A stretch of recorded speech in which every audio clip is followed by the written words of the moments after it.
اعوذ باللہ من الشیطان الرجیم بسم اللہ الرحمن الرحیم الحمدللہ رب العالمین والصلاة والسلام علی سید الانبیاء والمرسلین۔ میں تمام عاشقان مصطفیٰ صلی اللہ علیہ وسلم سے مخاطب ہوں۔ جیسا کہ پوری قوم کے علم میں ہے کہ حکومت پاکستان کے اعلیٰ ذمہ داران نے تحریک لبیک پاکستان کے مرکزی امیر قبلہ امیر المجاہدین رحمۃ اللہ تعالی علیہ کی حیات مبارکہ میں 16 نومبر 2020 کو فرانسیسی سفیر کو ملک بدر کرنے کا ایک معاہدہ کیا۔ اس معاہدے کی تکمیل کے لیے دوبارہ 2 ماہ کا مزید وقت 20 اپریل تک مانگا گیا،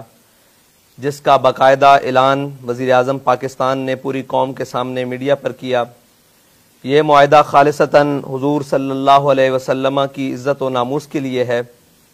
تحریک لبیک یا رسول اللہ پاکستان کی مرکزی مجلس شورا نے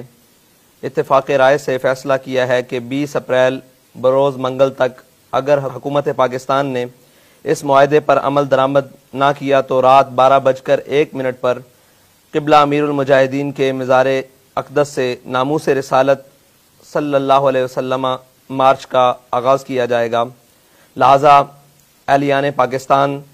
تمام تر وابستگیوں سے بالا تر ہو کر خالصتاً حضور سید عالم صلی اللہ علیہ وسلم کی عزت و ناموس کے لیے میدان عمل میں آئیں اور اپنے آقا کریم صلی اللہ علیہ وسلم کے سامنے سرخرو ہوں۔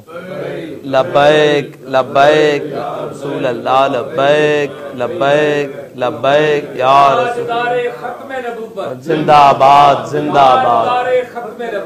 زندہ آباد زندہ فاقتلوہ فاقتلوہ فاقتلوہ